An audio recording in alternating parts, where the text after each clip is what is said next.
I guess we got one more minute. See if anyone else dares to show up late.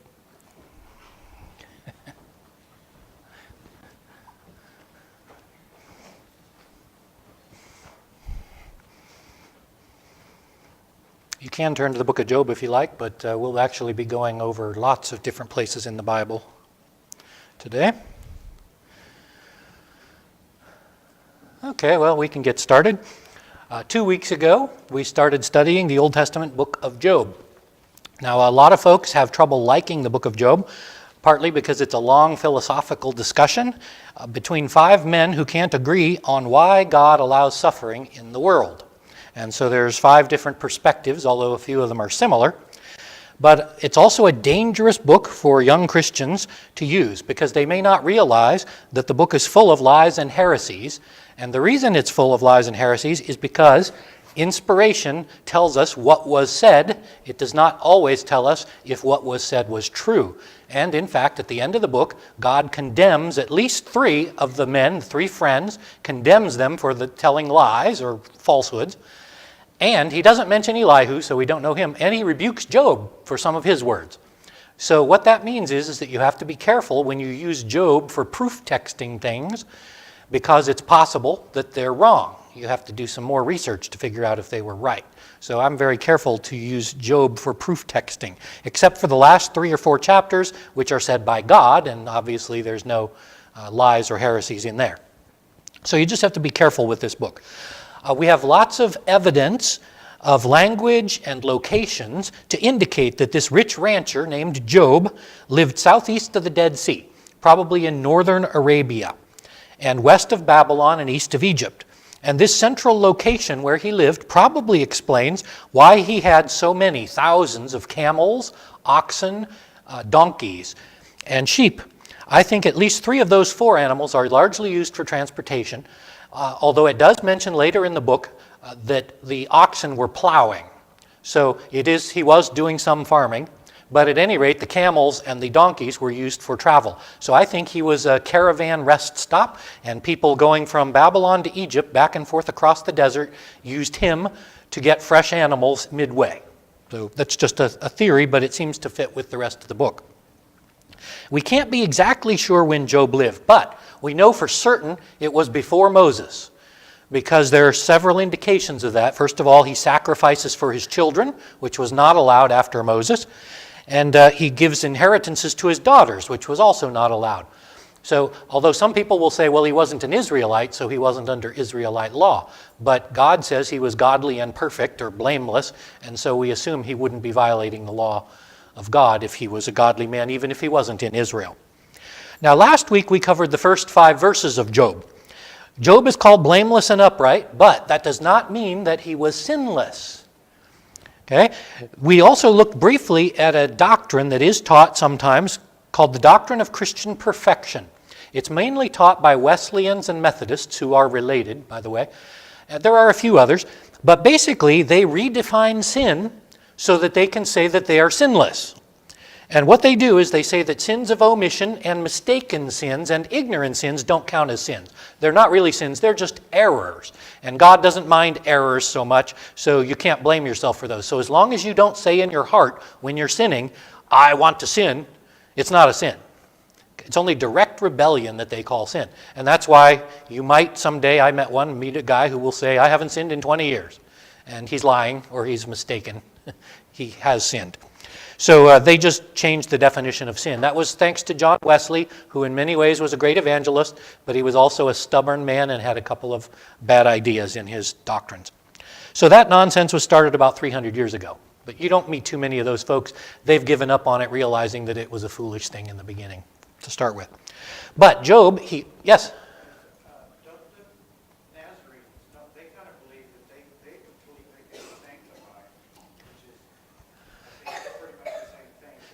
Yes, there are people who use a different word. Instead of calling it Christian perfection, they call it permanent sanctification or something like that.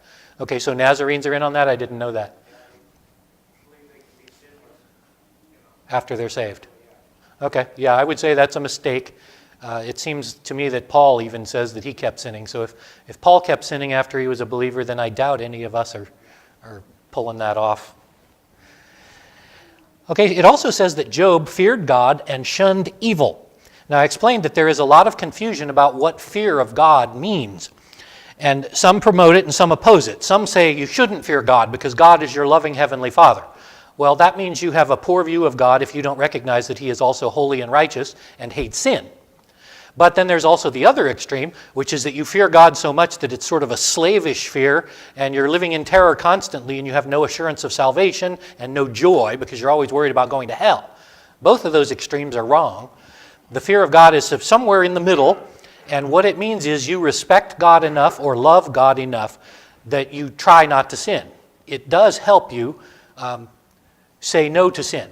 I mean, if you're tempted to do something and then you think, well, but I love God and God loves me, that can help you more than other ways of avoiding sin. And we talked about that from the case of Exodus 20, where the people down the mountain said they were afraid of God, and Moses said, no, you don't need to be afraid of God. He's not going to kill you today. However, you should be afraid of God because that'll help you not sin so much.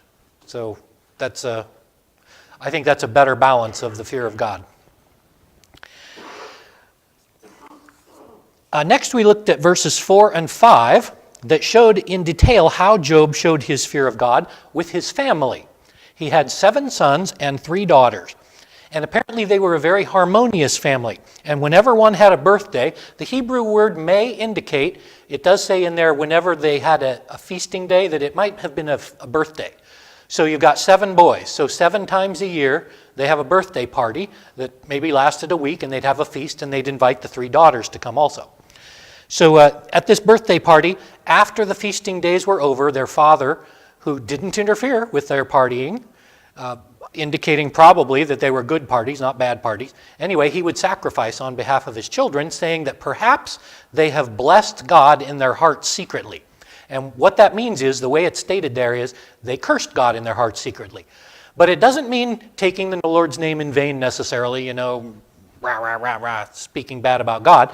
What it probably means or indicates is a failure to give proper or due respect to God. So while they were partying, they forgot to thank God for the bounty He'd given them, or credit Him with the riches they were living with. So in other words, they were not thankful to God. And so Job would sacrifice on behalf of his children to hopefully help them from their secret sins, even if they didn't recognize them. So I think that this is more an example of intercessory prayer than it is a secret sin. Some preachers and teachers and even commentaries will say that Job had this, he knew deep in his heart that his children were wicked, and so he had to sacrifice for them. He didn't have the guts to go talk to them about it and try to fix it, but he sacrificed for them to make up for his bad parenting skills, which there's no indication of that in the text. The text is trying to tell us what a great man he was, not trying to tell us that he was secretly afraid. Did you have a...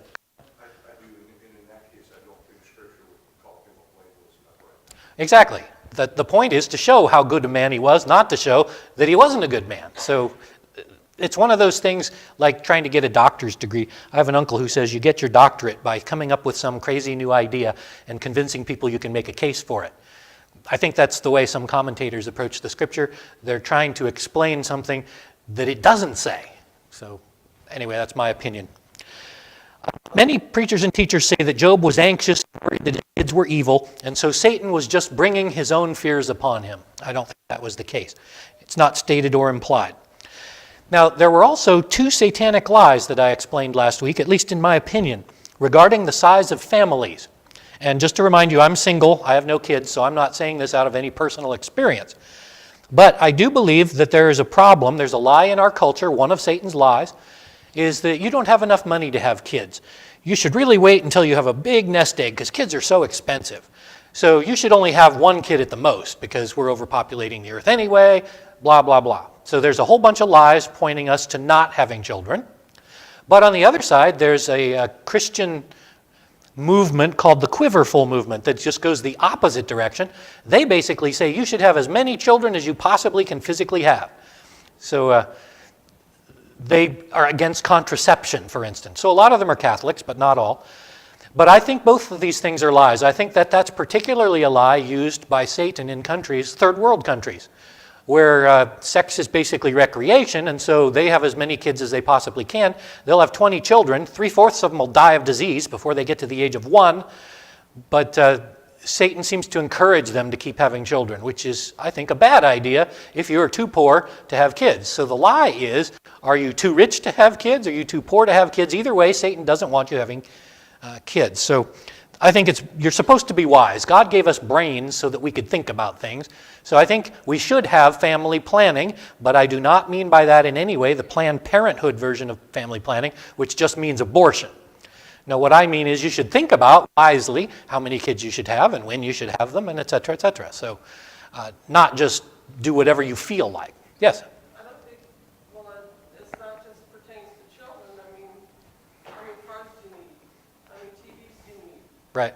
You know, it's like how many computers do you need? How many of this and that do you really need? Like you just said, God gave us brains to be wise. Yeah. You don't need more. If you don't need more than 1 or 2 or something, then don't get any more. Yes, it's true of things other than children as well. You can have too many of anything. You could have too many cars or too many TVs, things that are unnecessary. You've been tricked into buying or foolishly bought just because of advertising or something. So, and one example I think of is hoarders. You know about animal hoarders? You may have seen these on TV.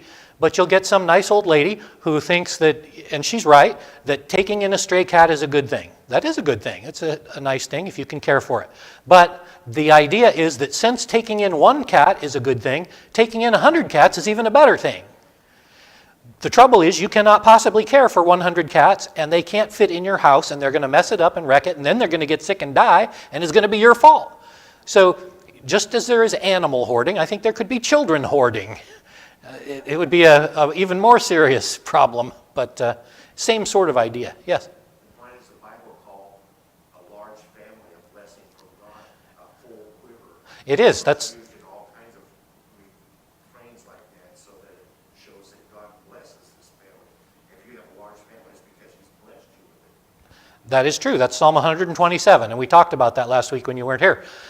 But it is true that having a large family is good, especially because you are able to do it. But the implication is you have to be able to have a large family. That is a blessing of God if you are able to have a large family. It is not a blessing of God to have a large family when you're all going to die of starvation. So that's the contrast that I'm saying. So just having 20 children is not a blessing if half of them are going to die. So what do you do when you get pregnant? I mean, When you get pregnant, you have a child. and you have, say, like 5 kids more than you can really afford. You should be wiser than that. Yeah, but you can't stop that. There's contraception. Well, now today, but there was not at one time. There was. He used things like crocodile dung and stuff like that. There were crazy ideas and inadequate forms of contraception in the past. That's true. I think the picture also is that we don't want to try to earn ourselves into like having kids. No, We it don't want doesn't to say earn- that. I don't want, no. And that's a point that when we're talking about the biblical movement is that I've earned this blessing because I've had so many kids, but failing to care for your family, that you're actually cursed your family. You can't use one passage like Psalm 127 where it says having a large family is a blessing. You can't use that to say that then therefore it is always a blessing or that you got many children because you were in God's will. You can have many children and not be in God's will, and it is not a blessing. When an unbeliever has a large family, it is a sin because he's not caring for his family. So it's not automatically a blessing to have a large family. So you have to be careful not to use one verse and one concept to make a whole doctrine. Yeah, but it's not just one verse. It's There are many verses in the Bible saying that having a large family is good, yes. And I agree that having a large family is a blessing for believers who are able to do so. That does not necessarily mean that every family in the church must have a large family. It is not a normative command. no, and just like not every man or woman should be married because God Right. says that He's created eunuchs and Yeah. man's created eunuchs, and there are some who just chose to be eunuchs. And so, Yes, there are a number of ways to be blessed, and a large family isn't the only one. There's other ways of being blessed. For instance, we can't say that Hannah was not blessed because she only had one child. You know, that doesn't mean that God didn't love her and didn't bless her. It was just a different kind of blessing. Some people are... Oh, she had more later. Okay, but Sarai Sarai only had one child, that was Isaac.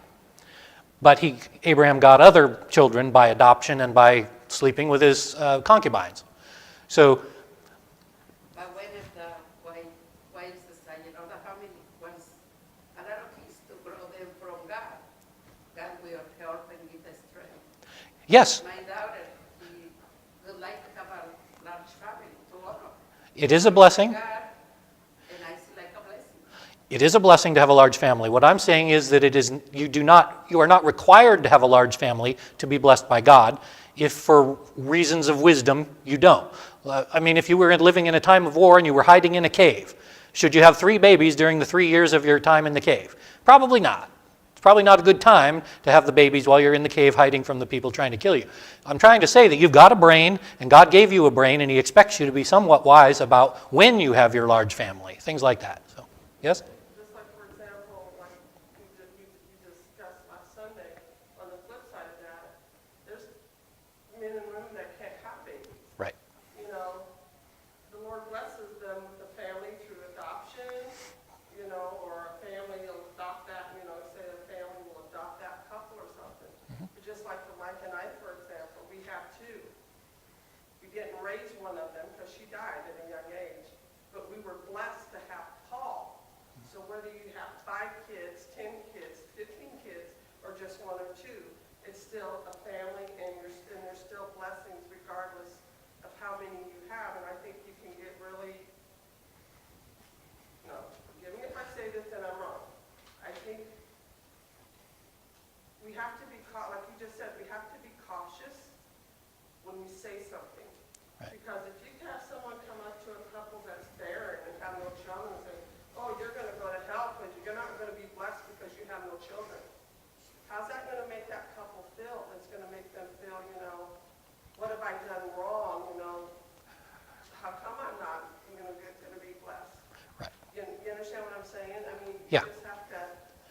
we have to be careful, like you just said, taking one part and leaving the other part alone. And that's like your dad always taught us. One thing I will never forget, it's context, context, context. Everything is in context. Right.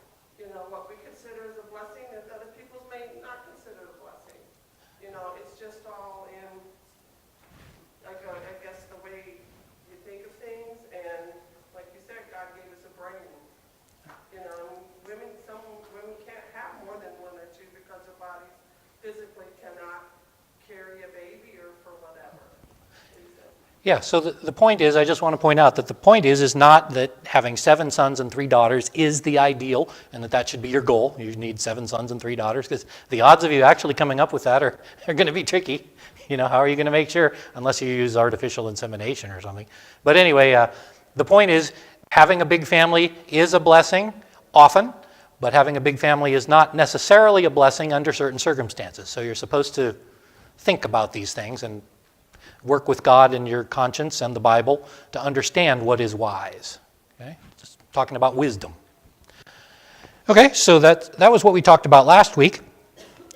That's the review for our first 2 weeks. So now we're going to start a new topic, and I think you're going to find it very interesting. We're going to talk about angels or angelic beings, especially the person of Satan. That's the devil. So I have a long interest in angelology, and I've collected some books about them. I'm not interested in angels just because they're cool and interesting creatures, but because they have such an impact on our world. They have a far bigger impact than you suspect they do. The reason is we tend to be, as humans, slaves to our eyes. We put such an emphasis on what we can see, taste, and touch, and hear, that anything that we can't see, taste, touch, or hear must not exist or must not be very important. But in fact, there are certainly angels here in this building now, and it is quite possible that there are demons here in this church now, because both groups want to cause trouble or help. They're either trying to help or hinder all believers at all times. And there are hundreds of millions at least of angels. I'll show you a verse that talks about that later. So there are plenty of angels probably to have at least one for everybody on earth. And I don't think God created a certain number just so there would be exactly one for every person. All I'm saying is that there are plenty of angels, and they do have an impact on our lives. So I want to talk about that a little bit today. So start by looking at Job chapter 1, verses 6 through 8. Job 1, 6 through 8. And this is all we're going to cover today, and we may even go into a little of next week, because we're going to go through the Bible and look at a brief history of Satan. So we want to talk about everything Satan has done up until this time of Job, and also explain what he may look like and what he may be up to and things of that nature. So Job 1, 6 through 8. This is in the New King James Version. Now there was a day when the sons of God came to present themselves before the Lord, and Satan also came among them. And the Lord said to Satan, "From where do you come?" So Satan answered the Lord and said, "From going to and fro on the earth, and from walking back and forth on it." So that's our text for this morning. First of all, I want you to notice that the quote-unquote sons of God does not mean humans. You know, we often talk about we are the children of God. I'm a son of God, or you're a daughter of God, prince and princess, things like that. That's very common, and that is used in the Bible for us. We are sons of God. But that is not what these sons of God are in this context. In Job, this term is used twice, and both times it refers to angels, not humans. And if you want proof of this, you can look over at Job chapter 38. This is God's first speech to Job when he rebukes Job. Look at verses 4 through 7 of Job 38. I'm not going to read the whole 4 verses. I'm just going to read you with a ... It starts to Job, "Where were you when I laid the foundations of the earth?" Okay, so Job gets questioned by God. Job's been demanding an answer. "God, why are you doing this to me?" And this is God's answer. "Where were you, Job, when I created the foundations of the earth?" And then when you go down to verse 7, "While the morning stars sang together, and all the sons of God shouted for joy." So God appears here to be talking about the creation of the world, which was day 1. Okay? He created the heavens and the earth on day 1. And while he was creating, it says, the morning stars were singing together, and all the sons of God were shouting for joy. That cannot be humans, because humans were not created until day 5, or 6, pardon me. So it has to be angels. So sometimes angels are called the sons of God or the morning stars. In fact, Satan is called the morning star. We'll talk about that later, or morning is related to him. So all of these creatures were singing. They had to be angels. And that means that the angels were probably created before the heavens and the earth. Now, there are people who believe in the gap theory and things like that, and I don't want to go there. But there were things created before the heavens and the earth. So when it says in Genesis 1:1, "In the beginning God created the heavens and the earth," it doesn't mean that those were the first things he made. Because if there were angels there singing when he did it, he had to make the angels before he made the earth. Okay? And another thing I believe just technically that he had to create before that is time. Nothing material that exists in matter can exist without time. So I think he created time first, and then he created angels, and then he started creating the heavens and the earth. That doesn't mean that I believe there was a billion years before he created or 14 billion years before he created the earth. I just want to point out that logically he probably did this also on day 1. So that's just it seems to infer that from these verses. All right. Another interesting thing to tell you about those verses in Job. When it says Satan, here in Job 1 and 2, the word Satan is used, or Satan, is used 14 times. But I do need to tell you, and I don't want you to be surprised when liberals try to corner you on this, it does not actually use Satan as a proper name. It does not say, basically, that angel named Satan came in before the sons of God. What it says is the Satan, the Satan. Satan means enemy or adversary. So basically, if you wanted a literal translation, it would not say Satan, it would say the adversary or the enemy came in. Okay? Prosecuting attorney is another way the word is used, yes. Basically, it means someone who opposes another person, who is adversarial. So basically, you could read the verse, "Now there was a day when the sons of God came to present themselves before the Lord, and the enemy also came in among them." Singular, though. Doesn't mean a whole army of demons came in, just one. And this is also why we believe it is Satan himself, just not given a proper name yet. Remember, this is the earliest book of the Bible. They don't have any other books yet, so they haven't formed an angelology yet, so to speak. All they have is the oral traditions of what they learned from who? From their parents and their grandparents. And what would they have learned from that about angels? that there was a serpent who caused trouble in the Garden of Eden. And possibly other things. We'll talk about some other things they may have known. For example, the cherubim that God stationed at the entrance. When he kicked Adam and Eve out of the garden, it says he left cherubim there to guard the tree and to keep the people out of Eden. So they knew about the enemy. They just knew him as the serpent. And they knew about cherubim. Whether they knew other things, I don't know. But whatever they knew, they passed down to their children. So it's not important that it doesn't say Satan himself. It says the enemy.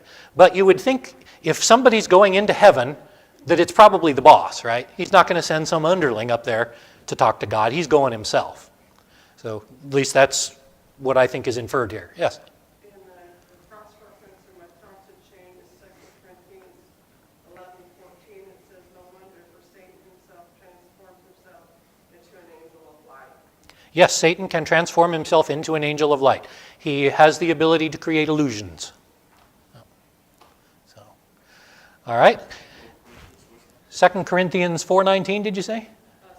11:14. Oh, 11:14. 2 Corinthians 11:14. And we will talk more about Satan in the future. We're just not quite there yet. So he's the enemy angel, but later he gets to be called Satan, not because that's actually his name, but because it's his role. It's just a way of identifying somebody, sort of like a nickname. The bad guy, the enemy, the Satan. He later became called Satan because he's always the enemy of humans and everything good. Okay? So when we call somebody Satan, or when we call him Satan, it's not really his name. His real name is Lucifer. We'll get to that. Well, that applies to that point where, Jesus says, "Get behind me, Satan." Really speaking towards that, this is the enemy Lucifer. Yes, when he spoke to Peter, he did not mean that Peter had been transformed into Satan. He meant that Satan was influencing Peter, or that Peter's ideas were the same ideas as the Satan, the enemy. Yes. Okay, so if you want to see his real name, turn over to Isaiah chapter 14, verses 12 through 15. So Isaiah chapter 14. This is the only place in the Bible where we get Satan's real name, or where it's referred to as a proper name, and it even gives the meaning of his proper name. Now, it is a little confusing. Two of these passages I will refer to are similar, both in Isaiah and Ezekiel. Now, this one in Isaiah is a prophecy of doom against the Babylonians. All right, but in the middle of the prophecy of doom against Babylon, God inspires Isaiah to talk about Satan, who fell in a similar manner. And I think it's pretty obvious that this is Satan. So look at Isaiah 14, verses 12 through 15. How are you fallen from heaven, O Lucifer, son of the morning? How are you cut down to the ground, you who weakened the nations? For you have said in your heart, I will ascend into heaven.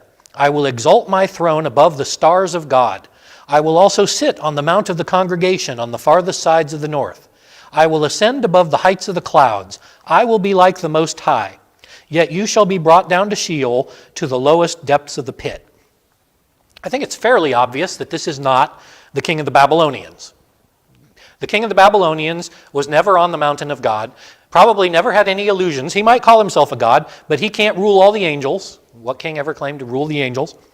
So this implies that he may have been the first angel created.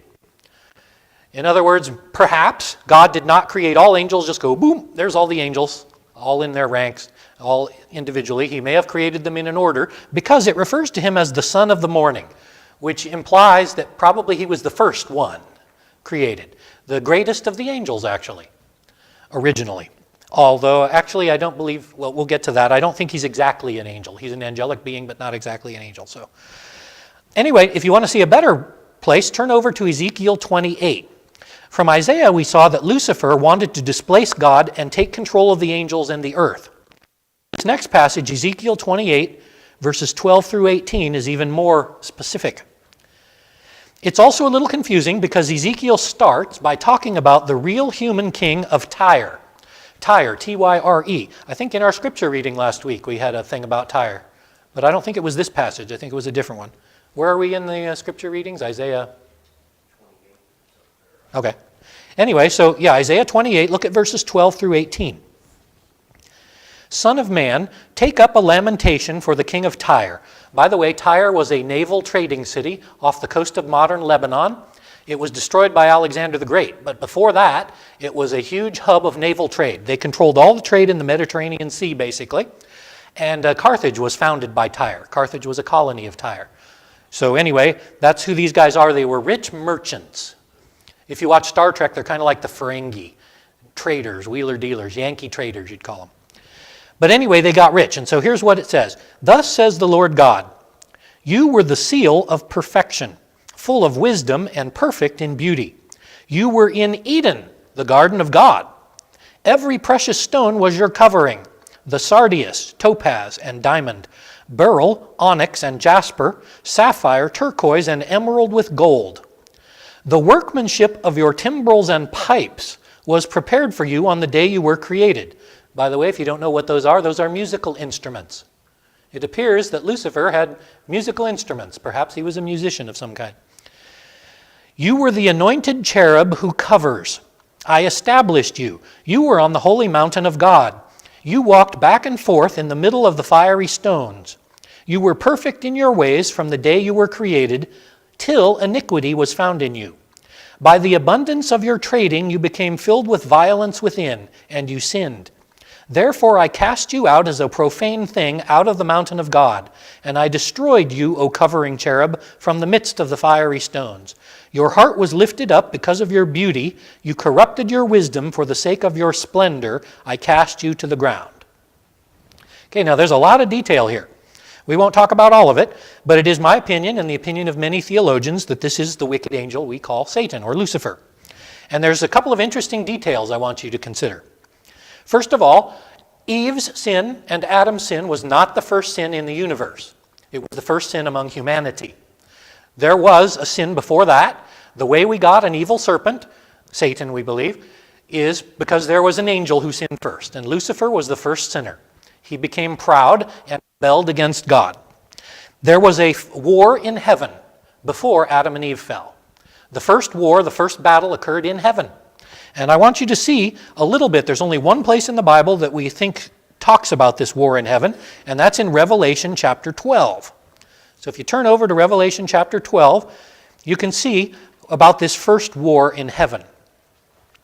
It's in the middle of a vision, and I know a lot of dispensationalists take almost everything in the Bible to be future, but even most of them agree that this is about the first thing that ever happened as far as rebellion goes, long before Adam and Eve, or at least a day before Adam and Eve. So Revelation chapter 12, let's read verses 2 and 3 first. And another sign appeared in heaven. Behold, a great fiery red dragon, having 7 heads and 10 horns, and 7 diadems on his heads. His tail drew 1/3 of the stars of heaven and threw them down to the earth. Now skip down to verses 7 through 9. A war broke out in heaven. Michael and his angels fought with the dragon, and the dragon and his angels fought, but they did not prevail, nor was a place found for them in heaven any longer. So the great dragon was cast out, that serpent of old called the devil and Satan, who deceives the whole world. He was cast to the earth, and his angels were cast out with him. Okay, so Lucifer was not stupid. He recognized that if he tries to take over heaven, he's going to need more than just himself. He may be the greatest of the angels at the time, but he can't do it alone. So he goes and talks to other angels, and he gets 1/3 of them to join him in the civil war. At least that's what's implied by the dragon with his tail taking 1/3 of the stars of heaven with him. I mean, obviously you can't take that literally, probably. He didn't take Betelgeuse and Sol and Rigel and Polaris and all the literal stars. Stars would not help him in a civil war against God. No, it talks about angels, just like in Job 38, the stars singing for joy. So the devil gets 1/3 of the angels to join him in a war, and he tries to overthrow God in heaven. And this may be, it says that he and his allies were cast down. This might be what Jesus was referring to in Luke 10:18, when he told the disciples, I saw Satan fall like lightning from heaven. It may be the end of the war when Michael and the 2/3 of the other angels threw them out, that this was the devil falling to earth like lightning. It's a possibility anyway. Now this beautiful dragon in verses 2 and 3, it calls him a great fiery red dragon with 7 heads and 10 horns and 7 diadems on his head. Even though I do believe that Satan actually looks like, or originally looked like a dragon, I don't think he actually has 7 heads and 7 crowns and 10 what was it, 10 horns. The reason is, I believe that what John is doing here is he's showing that Rome, these are all symbols of Rome, the 7 emperors who called themselves gods, pardon me, there were 10 emperors, 7 hills. Rome is made up of 7 hills. So all John is doing with that is trying to say that this dragon is the power behind Rome, because Rome was controlling the world at the time. So, and in other words, he might be saying too that the devil is directly controlling Rome. If you remember in the book of Daniel, Gabriel said to Daniel, I was going to come see you long ago when you first prayed, but I was held captive by the prince of Persia until Michael the archangel came and saved me. So Gabriel was being held back by the prince of Persia. Now that can't be a real king. A human king can't stop an angel.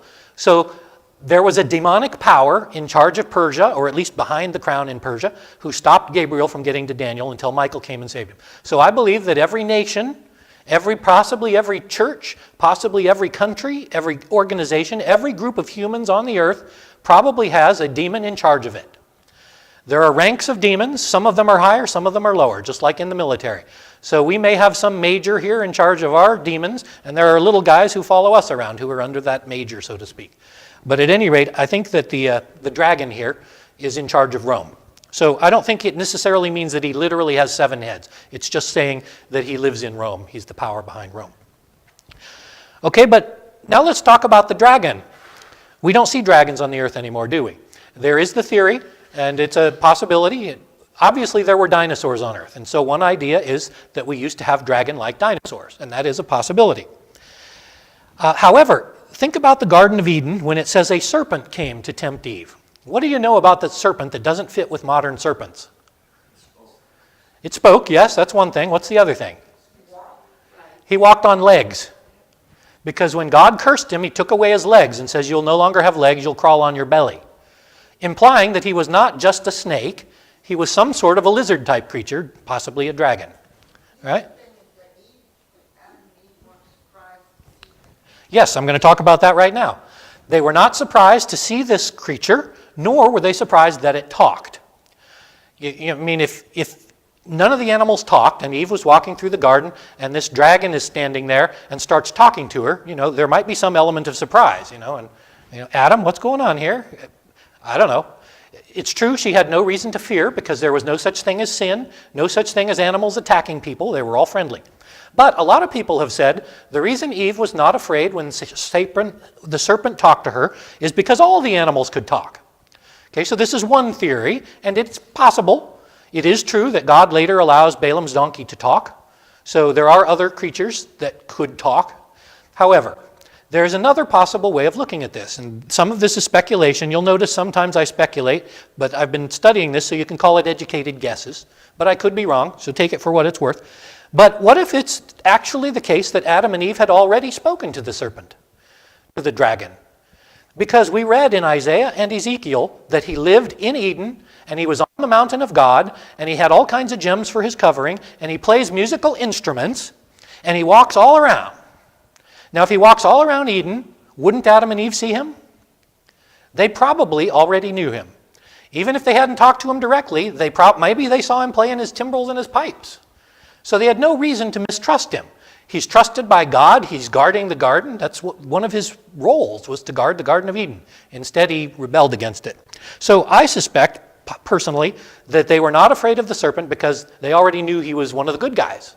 And they had no reason to know that there had just been a war in heaven and that Satan had been cast down and that now the dragon is a bad guy. They don't even know what a bad guy is yet. They've never tasted the fruit of the knowledge of good and evil. Okay, so that's my opinion about what's happening there. I just find it interesting that he's also musical. And I don't think it's a coincidence. Shortly after, I should say 4 generations after Adam and Eve, Cain and Abel, and there's 3 more generations, the great-great-great-great-grandson of Adam, he invented musical instruments. Harps and flutes, we're told in Genesis 4:21. So wouldn't it make sense that the children of Cain, he is a descendant of Cain, that one of the children of Cain would be taught musical instruments by the devil or one of his demons. So music, I'm not saying that music is wrong or demonic. I'm just saying that that's where it probably came from. It's the first music mentioned in the Bible at any rate. Okay, so if you're wondering why I'm taking Satan as a literal dragon, I believe he was a cherub, C-H-E-R-U-B. Remember in Ezekiel 28, twice, Lucifer was called the cherub who covers and O covering cherub. Okay, so before we talk about covering, we need to talk about cherub. What is a cherub? This is one of the most interesting pieces of angelology in the Bible. I'm thinking about writing a book about cherubim, actually. There was one book written about cherubim about 150 years ago by a disciple of Christ pastor named Pember. It's a little 70-page book, and it's very interesting. But at any rate, a cherub is a singular word. Cherubim is the plural. You see, in Hebrew, I guess some of you are looking at Hebrew, Hebrew makes a noun into plural by adding im to the end. So one cherub, two cherubim. Unlike deer and deer, one deer, multiple deer, dog and dogs is more like it. One dog, two dogs. We add an S to make a plural. So that's what a cherubim is. Now, the first mention of a cherubim, or the cherubim in the Bible, is by no coincidence in the Garden of Eden. In Genesis chapter 3, verse 24. After God curses the serpent and Adam and Eve, we're told that God placed cherubim at the entrance to the garden and a flaming sword which turned every way to guard the way to the tree of life. What this seems to indicate is we know that the Garden of Eden had one entrance from the east, and the mountain of God was in the garden, and all the rivers flowed through there. Adam and Eve did not live in the garden. They went into the garden each day to walk with Jesus. I don't know if you remember that, but it says that they used to walk with God in the garden in the cool of the day. So it's like in the morning, the gates open, so to speak, and Adam and Eve go in, and they talk to Jesus, and they walk around, and they do their work, and then in the evening, they go back out. Don't think they lived there, per se. But God, when they sinned, kicked them out of the garden, because it's a holy place, couldn't have their sin in his garden, and so he put the angels there, the cherubim, I should say, not angels, to guard the gate, and a sword to guard the tree of life. So I don't think that means that the cherubim were here and the sword was going around them. I think it means they were guarding the entrance, and in the garden somewhere there was a sword guarding the tree of life. Okay? So two different places, in my opinion. We know nothing here about what the cherubim look like. All we know is that their job is to keep the humans out of the garden for now. Okay? Now the next time in the Bible that cherubim are mentioned is in Exodus, when God tells Moses to make the tabernacle and the Ark of the Covenant. In Exodus 25, God gives them instructions how to build the Ark of the Covenant. You know, it's a big cedar box covered with gold, and it's got big bars to carry with so no humans touch it. But the mercy seat is on top. And if you've ever seen, I'm sure you've all seen the Indiana Jones movies, the Ark of the Covenant has these angels on top. Those are not angels, they are cherubim. God tells him that they are to create two golden cherubim on the seat of the mercy seat. One on each end, facing inward toward each other with their wings outstretched over the seat. In other words, they're hiding the throne. The throne is somewhere under in the middle of the angels. The mercy seat is thought to be the throne of God. And so these angels, they're covering the center. But not only are they on the mercy seat, they're also on the curtains. God tells them to weave cherubim into the inner curtain so that when you went into the tabernacle, the priests, the curtain you would see lit by the menorah lamp was a dark color with bright golden cherubim woven into the cloth. What it's reminding you of is that when you go into the throne room of God, the angels are there, the cherubim are there, right next to the throne. Okay, so the tabernacle and the temple are representations of the throne of God in heaven and Eden. The next time we find them is in 1 Kings 6 and 7, and it's matched also in Chronicles, where Solomon builds the temple. And it says that he builds giant statues of cherubim with wings outstretched over their heads. And here we also find that Solomon makes giant art pictures for the walls of the temple, showing cherubim, lions, and oxen. Now, why would lions and oxen be included with cherubim? Are there any lions or oxen in heaven? Sort of. All right, let's go to that. We'll go to that. This remains a mystery until we get to the book of Ezekiel. The most detailed descriptions of cherubim are found in Ezekiel, chapters 1 through 10, actually. They're talked about a lot.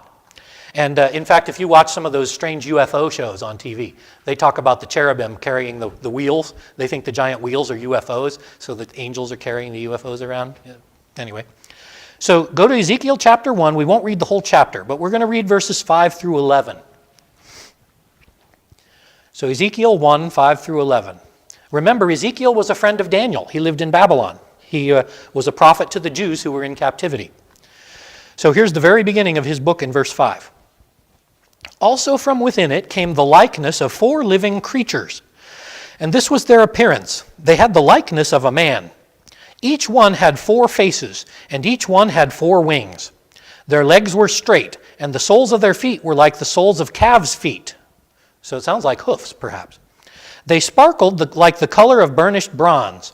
The hands of a man were under their wings on all 4 sides, and each of the 4 had faces and wings. Their wings touched each other. The creatures did not turn when they went, but each one went straight forward. As for the likeness of their faces, each had the face of a man. Each of the 4 had the face of a lion on the right side. Each of the 4 had the face of an ox on the left side. And each of the 4 had the face of an eagle. Thus were their faces. Their wings stretched upward. 2 wings of each one touched one another, and 2 covered their bodies. Okay, now this is really weird, isn't it? The creatures are described as living creatures, and the reason we know they're cherubim is because in all the rest of the chapters in Ezekiel, including chapter 10, they're called cherubim, and they're exactly the same, with faces exactly the same. So living creatures equals cherubim, same thing. And what they look like is they've got a human body, cow feet, apparently multiple hands under each wing, and they've got 4 wings, so maybe they've got 4 arms, not sure. But they each have 4 faces, 1 face of a human, 1 face of a lion, 1 face of an ox, and 1 face of an eagle. So when I ask the question, are there lions and oxen in heaven, the answer is sort of, because there are faces of lions in heaven, at least 4 of them, on the cherubim. All right? And it seems to indicate that when they travel, they always travel together. They don't go in singles and 1s and 2s. They always travel in 4s. And when it says they each go straight forward, it does not mean they each go a different direction. It means probably that they're in a diamond sort of a cluster, all moving together the same way. And just a theory, you might ask, why did he only have lion and oxen? He had a cherubim statue, so we assume it was a human-shaped statue, and it had oxen and lions. Where's the eagle?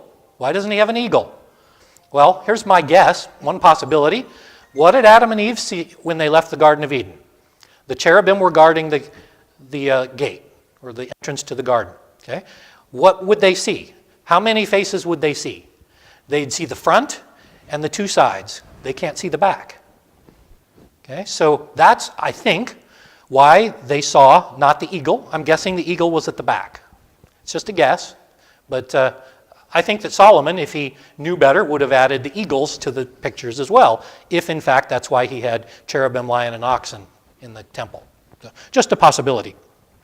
So now turn over to Revelation. In case you think this is just an Old Testament thing, this is a New Testament thing. Go to Revelation chapter 4. We'll start at verse 6. Revelation 4:6. Before the throne was a sea of glass. This is John seeing into heaven, seeing the throne of God. Sea of glass like crystal. And in the midst of the throne and around the throne were 4 living creatures full of eyes in front and in back. The first living creature was like a lion, the second living creature like a calf, the third living creature like a man, and the 4th living creature was like a flying eagle. The 4 living creatures each have 6 wings and were full of eyes around and within. And they do not rest day or night, saying, Holy, holy, holy, Lord God Almighty, who was and is to come. Now these living creatures in Revelation, one difference that you may notice is 4 wings versus 6 wings. What's that all about? All I have is a guess, because I don't think that God takes away wings at one point and gives back wings at another point. My guess is that when Ezekiel saw his vision, all he saw was 4 wings. He saw the 2 that touched the other angels, and he saw the two that were covering their bodies. But maybe he couldn't see that there were other wings also covering their bodies. Maybe there were 4. I don't know. It's just a guess. But they're obviously the same otherwise, because they still have the lion, the eagle, the man, and the ox. And notice that even though they're called living creatures, they are never, ever in the Bible called angels. In fact, they are contrasted with angels in a way. If you look at Revelation 5:11, just turn over.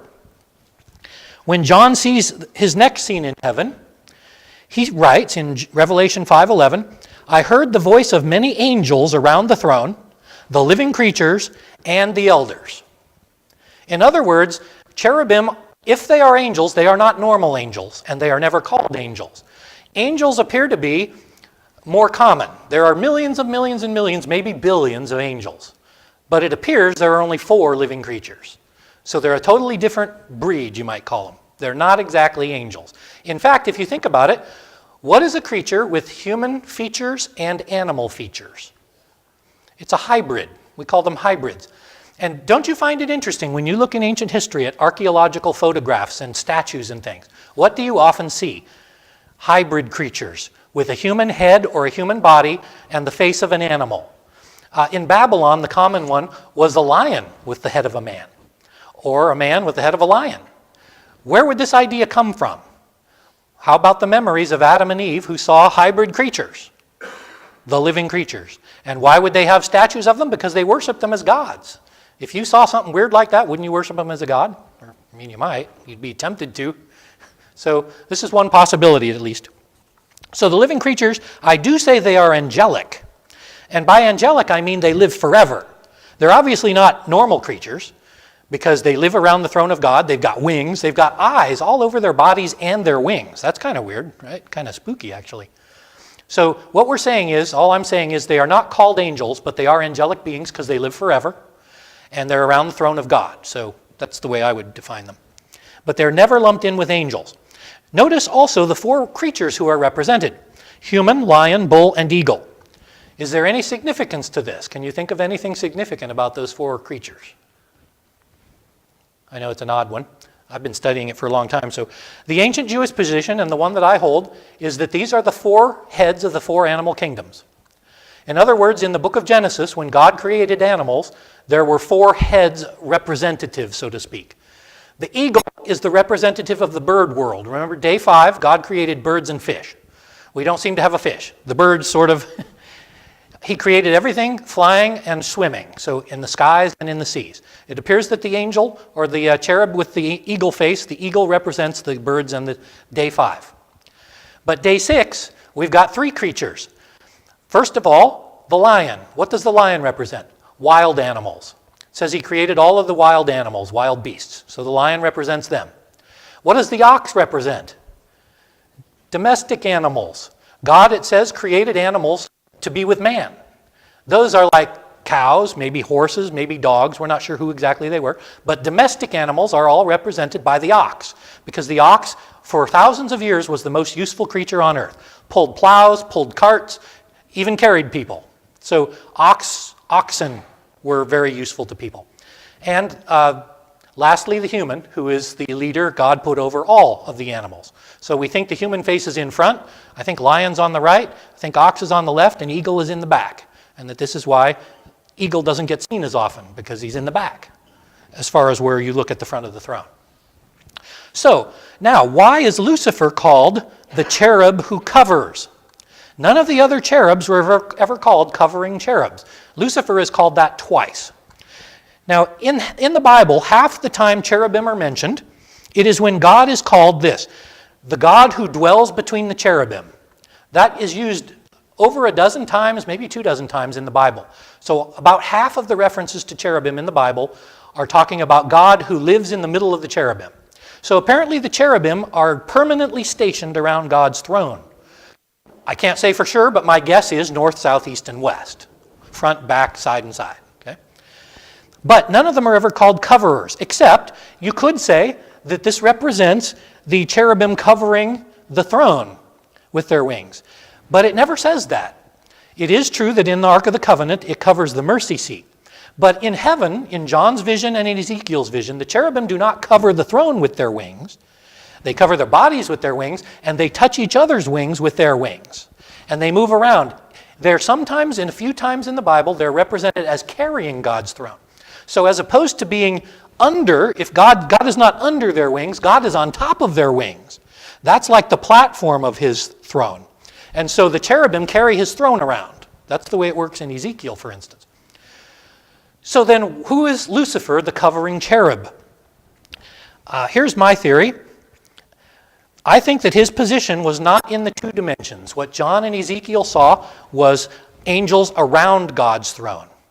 I think that Lucifer's position as a cherub as a dragon, and his job was to be over the throne, covering it. Not seraphim are only mentioned once in the Bible. That's Isaiah chapter 6. And they're not covering God's throne. So anyway, Lucifer, I think, his job was to cover over the top of God's throne. So in other words, it was more of a dome than a simple platform. Right now, what we see in heaven is the cherubim around the throne with God on top. What used to be seen before Satan's fall was that Lucifer was over the throne covering God. And that's why he's a dragon. I do not believe that he represented the animal kingdoms. I think that he represented heaven. I think he was the chief of the angels, and his job was to be over all the angels, and his job was from over the throne. And this is why he was tempted, not only by his beauty, but his position. Look at this, I'm over God. Yeah, so this is theoretical to some degree. All we know is he's called a cherub, but he's never referred to as having 4 faces. He doesn't have eagle, lion, ox, and human faces. Why? Because he's not created as a representative of the kingdoms of the world. In other words, God planned to live on earth in Eden with a bunch of naked humans. And they were supposed to spread over the world, and this would be God's throne. Then Satan came and ruined the plan. The humans ruined the plan by his temptation. And so they're all cast out of the garden, and God is not bringing his throne to earth yet. He is coming back in Revelation 21 and 22. When the New Jerusalem comes down out of heaven, he will take up his throne again. And there will be cherubim there, and we'll be worshiping him there, and the whole earth will be covered with his glory and all the good humans. That's heaven. Heaven is not heaven. Those of you who believe that you're going to leave your body and become a disembodied spirit are wrong. You're not. You're going to get your body back. It'll be much better, and you will live on earth forever. The new earth is our heaven. What we call heaven is just where God is. God will be on earth. We will be on earth. Okay? So we could call that heaven, but it's not out there somewhere. It is right now because it's not here at the moment. But anyway, I think that's why he's the dragon. He's the covering cherub. And this is probably why we have dragon theories all over the world. Anywhere you go, especially China, but many countries, dragons are all over the old art. Why? Because the first humans on earth, I think, saw the dragon. Doesn't necessarily mean that there were literal dragons on earth other than dinosaurs. But anyway, and also it is a possibility that in later chapters of Job, when God describes Leviathan, that Leviathan may be a description of Satan. It's a possibility. We'll discuss that in several months or years when we get there to the end of Job. So anyway, this is prophesied in Genesis 3:15. All of the people on earth after Adam and Eve fall into sin. We're born in original sin. We get pain and death, part of the whole package. Being born means pain, death, and sin. All except for one child, that would be the divine and human child named Jesus. And he would come to crush the head of the serpent, as it says in Genesis 3:15. The head of the dragon, you might say, might be another way of saying it. So Satan and his demons worked hard to continue wrecking the earth, even though he's called the ruler of this world in a couple passages in the New Testament. That does not mean he's in charge of the earth literally, the physical planet. No, what it means is he is the ruler of a majority of the souls on the earth. Okay? Not the physical planet, the spiritual elements of the planet. He rules souls, not the universe. God still rules the cosmos, but Satan rules the souls of the wicked, and he wants to destroy everyone. He ensures that his human slaves won't turn back to God as much as he can. And that's where the book, The Screwtape Letters, comes in. It's a very clever way of seeing how demons may operate in our lives and how they're trying to hurt us. So it's possible that Satan encouraged Cain to murder his brother Abel. And by Genesis chapter 6, Satan seems to have the entire population of earth under his control. God says that he looks on the earth and nothing but violence everywhere. All flesh had corrupted its way except Noah and his family. 3 sons, his wife, and their 3 wives. So everyone on earth is corrupt except one family. And so God, to take control back, at least somewhat, floods the earth and kills them all, but he saves a few people and all representations of the animals in the ark. Then, after the flood, Satan works to help people build the Tower of Babel. And what does he promise them? If you build a big enough ziggurat, you could reach into heaven. And does it work? No, God sends confusion, changes their languages so they can't work together, and they spread across the world. And what is it that Satan says when God asks him, where has he been? Oh, walking to and fro on the earth and wandering around on it. Who does that remind you of? Reminds you a little of Cain? You remember the curse on Cain. God cursed him to wander the earth. He was never to settle down. And so what did Cain's descendants do to rebel against God's command? We'll make one giant city, we'll all live together, and we'll build a tower into heaven. Satan, what happened to Satan? He was thrown out of heaven and comes to earth, and he is now not usually going to heaven. He stays on earth, and all of his demons stay on earth, and all they do is wander around causing trouble. And why does he have to wander around the earth? Because people are scattered all over the earth now. So anyway, these are some points that may be related to Job chapter 1, verses 6 through 8. And so we'll end there today, and we'll pick up with this throne room scene next Sunday morning. So are there any other questions or comments? My understanding is that Sarah is the Hebrew word for dragon. Well, that's interesting. I'll have to look that up. Seraph. She thinks maybe seraph is related to the word dragon. Well, it is possible. It is often said, in fact, that the seraphim are the same as the cherubim because there are many similarities. They have 6 wings in Isaiah. And they say a similar thing, holy, holy, holy is the Lord God. So it is possible that cherubim and seraphim are related, but there's not enough information given to us about seraphim to know for sure. Yeah, you have a question? No? Okay. Okay, Mike Shoemaker, would you pray for us? Father, thank you for this time together this morning and hear your words in the Old Testament. We ask your blessing on the remaining service this morning and our fellowship together. In Christ's name we pray. Amen. Amen.